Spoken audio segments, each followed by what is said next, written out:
Hey guys, welcome back. So a lot of you know that I sell my art for profit, but I also am an art teacher. So today I wanted to share with you some of the things that I share with my students that hopefully you will find helpful.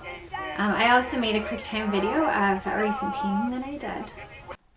So one of the first rules I always tell my art students is that there are no hard and fast rules when it comes to art. When you feel restricted by the proper do's and don'ts, it stifles your creative genius and process. Though these rules can be helpful, don't be confined by them. Okay, so the second thing I have to say might sound a little bit trite, but one of the best things you can be when it comes to mastering your art is teachable. In almost every class I've taught, has been at least one or two students who think they have nothing to learn, and then they leave disappointed when their work isn't able to compete with the other students in the class. So I would just say, as with anything in life, don't let your pride get in the way of bettering your skills. Okay, so are you guys ready for this one? It is going to blow your mind.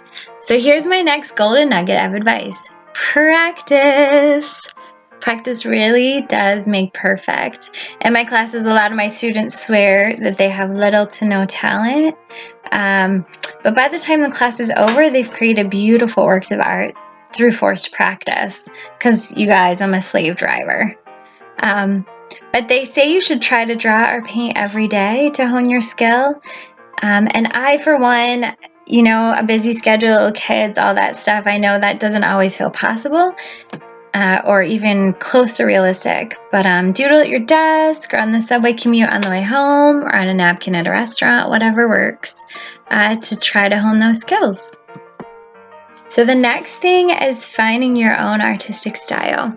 This is something that can be difficult and even take years.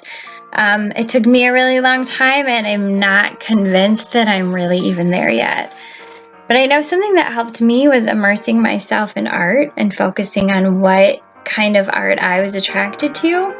I personally love art where you can see the brush strokes and the layers as opposed to something like hyper-realism. I love paintings that are soft and evoke a feeling of comfort and whimsy, which is why I'm particularly drawn to Degas' ballerinas and Sargent's carnation lily rose painting. And I try to emulate them in different aspects of my paintings. So lastly, this isn't really earth-shattering either, but there's this terrible misconception that if you produce art using a reference at all, then you aren't truly an artist. I hear people say this all the time, that they can copy something but can't come up with something out of their own imagination. But I want to remind you, if you look back at all the great artists, they use live models and painted scenery and objects in real time. There's nothing wrong with using a reference. In fact, I strongly suggest it unless you plan to primarily do abstract art. This doesn't detract from your skills. In fact, it actually helps you to hone them because you're studying your subject matter more intricately. Something to keep in mind.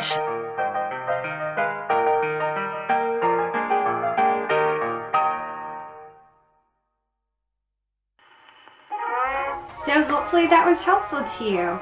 I know nothing was like earth-shattering or groundbreaking, but I find that sometimes simple is best. With the tried and true. If you enjoyed this video, give me a thumbs up and click that little red button below down here to subscribe for more videos like this. So comment below as well. I'd love to hear your ideas. What suggestions do you have? What tricks of the trade can you share with us? Alright, see you later.